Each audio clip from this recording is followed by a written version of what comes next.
Olá, nono ano! Então, como vocês sabem, as aulas agora serão dessa forma. Vocês sabem que eu não sou muito fã de vídeo, não sou muito... fazer um vídeo pra ser youtuber, tipo, curte aqui, comenta, dá like, sei lá, compartilha. Não quero nada disso, nem gosto disso. But, a única forma que nós vamos ter de trocar conhecimento será essa. Portanto, então, as videoaulas irão seguir naturalmente, de acordo com os ritmos, como se fosse sala de aula. Claro que aqui não tem giz, então fica um pouco menos dinâmica a aula, porque vocês sabem que as minhas aulas, quando tem muito giz, são aulas mais interessantes. Isso vocês se lembram até do ano passado, não precisa entrar em detalhes. De qualquer forma, então, vamos seguir com a aula normalmente, eu vou seguir com o conteúdo que nós já vimos, porém, mais no critério de revisão e, a partir daí, conteúdo novo. Peguem o material de vocês na página 68, por favor, para que nós possamos continuar com as aulas. E segue o enterro. Beleza, galera? Só espero que as aulas não fiquem muito tempo assim, porque por mais que eu chegasse na sala, vocês estivessem todos eufóricos, pulando, se divertindo, gritando, etc e tal, né? Aquele frisson todo, ainda assim eu sinto falta já das aulas presenciais e acho que até vocês terão que admitir que sente falta da escola, porque ficar só em casa já está cansando. Mas isso é um contexto para outro momento. Uma vez que vocês são meu nono ano favorito desse ano. Esse ano vocês são o melhor nono ano do Colégio Mestre. Nunca na história do Colégio Mestre, no ano de 2020, teve um nono ano igual a vocês. Pode ter certeza. Vocês são os caras. Vai por mim.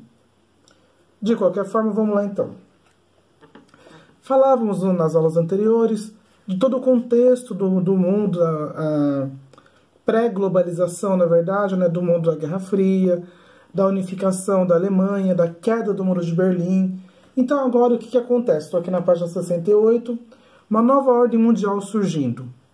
Qual que vai ser a base de critério dessa nova ordem? Como é que surge esse processo, na verdade? Esse processo vai ser bem interessante, por quê? Porque nós vamos ter duas potências dividindo o mundo. A divisão entre o capitalismo e o socialismo, como vocês já viram também, nesse contexto de Guerra Fria. E vocês sabem muito bem, que até discutimos isso em sala, que dentro do contexto capitalista era muito mais fácil, muito mais viável alguns fluxos, principalmente os fluxos materiais. Então, dentro do capitalismo nós tínhamos a propriedade privada, e aí, no caso, a lei da oferta e da procura, então a oferta foi muito grande, a procura também. Enfim, isso tudo nós já vimos também as características do capitalismo. E, principalmente, a participação mínima do Estado em relação à economia. Quando o Estado não participa da economia, quando o Estado dá uma liberdade para que as empresas possam trabalhar em comum acordo com a sociedade, fica muito mais fácil para o Estado pegar o dinheiro dos impostos e direcionar para alguns gastos. Ao invés de você ter que gerenciar todos os gastos em cima de um cidadão, o que você faz? Você direciona gastos pontuais, que são os gastos básicos. Por exemplo, aqui no Brasil, o que o Estado nos garante? Nos assiste à Constituição. Direito à educação, no caso nós temos escolas municipais, direito à vida e à saúde, no caso, né, você tem acesso ao SUS, por exemplo, que é o plano de saúde, que é o plano de saúde nacional, né, no caso, que todo cidadão brasileiro tem acesso, a segurança, transporte, enfim, tudo isso que o Estado garante para nós, dentro das suas limitações. Qualquer outra coisa que vá além disso, por exemplo, sei lá, o colégio mestre mesmo, escola particular. Então, tecnicamente, seus pais pagam escola 2 vezes, como eu já falei em outros momentos. Por que eles pagam escola 2 vezes? Porque dentro dos impostos que eles pagam ao governo, você já tem direito a uma educação, você já tem direito à escola. Eles já pagam pela escola de vocês. Mas eles entendem que dentro do sistema capitalista que nós vivemos, eles têm a liberdade de escolha. Eles podem escolher entre aceitar o serviço que é prestado pelo governo, que não é de graça, porque ele vem dos impostos, nada nesse mundo é de graça, ou ele pode simplesmente desembolsar uma quantia maior e colocar você dentro de um espaço mais selecionado porque ele entende melhor. E ele entende melhor e tem condições de mantê-los. Então, esse foi o grande carro-chefe do capitalismo, dar opção para a população, dizer que, dentro da filosofia capitalista, não quer dizer que ela seja real, se você trabalha, você tem dinheiro. Então, se você quer alguma coisa, você precisa de dinheiro. Para você conseguir esse dinheiro, provém do seu trabalho. O sistema socialista não. No sistema socialista, como vimos em sala de aula, a participação do Estado na vida do cidadão é maciça. Por quê? Porque o Estado vai garantir tudo e muito mais, desde a renda do cidadão a tudo. E vimos que esse foi um sistema que não se aplicou muito bem dentro da sociedade.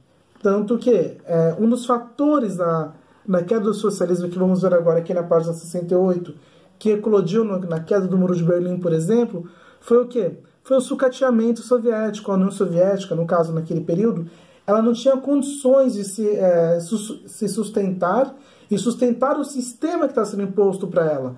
Ela não conseguia gerir o dinheiro suficiente para garantir ao cidadão, no caso, todos os seus insumos.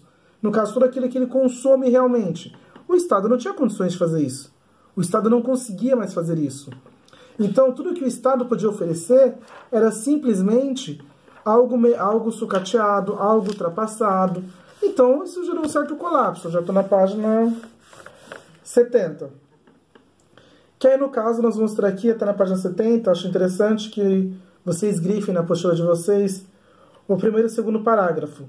O que veio depois da União das Repúblicas Socialistas Soviéticas. Então, como é que ficou o mundo após a queda do Muro de Berlim, que nós já vimos em sala de aula, mas aqui só para retomar esse conceito, para depois partir para um conteúdo novo, né? Que isso aqui nós vimos na sala de aula ainda. Nós vamos entender que surgiu, então, na verdade, alguns blocos econômicos nessa queda desse muro. Por que surgiram blocos econômicos? Porque o sistema capitalista estava indo de vento em popa. Já o sistema socialista não. Pelo contrário. Estava numa situação descendente. Por quê? Porque o Estado não tinha condições de manter a educação, a saúde, o emprego, a infraestrutura, subsidiar todo o cidadão em todas as suas esferas. Não tinha como, porque ele não tinha arrecadação de impostos. E, diferente do sistema social, do sistema capitalista, tudo aquilo que o sistema gera, ele também reverte uma quantia desse patrimônio, vamos supor, desse valor gerado para o governo. Os seus pais, por exemplo, eles pagam o colégio mestre, beleza? O colégio mestre não recebe o dinheiro dos seus pais no serviço que ele presta aos seus pais, ele paga o imposto em cima disso também. Cada um de vocês também tem um custo para a escola, um custo governamental, no caso, em relação até para manter a infraestrutura funcionando. A PERISA, por exemplo, faz a declaração fiscal. Os seus pais fazem declaração fiscal em cima de vocês. Então, mesmo o salário que eles ganham da empresa privada, parte desse salário é revertido também para o governo. Então, olha que coisa interessante para o Estado. Ele gasta o mínimo necessário com o cidadão e recebe impostos de todos os cidadãos do mundo, de todos os cidadãos que ali prestam serviços a ele ou que fazem parte do seu território. Então, para o Estado, o sistema capitalista é maravilhoso. Por quê? Tira um peso das costas do Estado, que esse peso que eu estou falando, na verdade, são os gastos que ele teria que ter com o cidadão. O que não acontece no sistema socialista. Porque dentro do sistema socialista, tudo aquilo que é gerado pelo Estado, tudo aquilo que, na verdade, o Estado gera é um processo de autossuficiência. Por quê? Porque você não tem impostos obrigatórios reais como acontece no sistema capitalista. Não. O que acontece simplesmente é o fato de o Estado passa a ser responsável pelo cidadão em todas as suas esferas. Tudo. Como disse para vocês, nada é de graça. Por quê? Porque tudo é pago. E eu pergunto para vocês, dentro do sistema socialista, como é que eles conseguiam manter isso? Não conseguiram. Dado o fato que, com o final da Guerra Fria, com a queda do Muro de Berlim, por exemplo, a União Soviética ainda tentou fazer as famosas 6, que nós vimos também, né? Está aqui na página 70, para quem quiser dar um conflito para vocês, dá uma grifada na página 70, no primeiro e segundo parágrafo, vai deixar isso bem claro, a localização delas. Como eu estava falando, são as zonas, na verdade, né, os centros independentes, no caso, centros de economia independente. Por exemplo, eram países que podiam negociar com outros países, no caso, mesmo dentro desse sistema. Então, por exemplo, ó, o que fala aqui no segundo parágrafo. A CEE tinha como objetivo principal de criar um sistema econômico de defesa para as ex-repúblicas soviéticas, pois era necessário diminuir a desigualdade entre elas. No caso, a Rússia concentrava a maior parte das indústrias e precisava de mercado consumidor. Ó, presta atenção. Quando a Rússia surgiu, o que aconteceu? Olha que interessante. Para você ter um capital de giros, tem que ter um consumidor, alguém tem que consumir o seu produto. quem vai consumir o seu produto? E se você tem um produto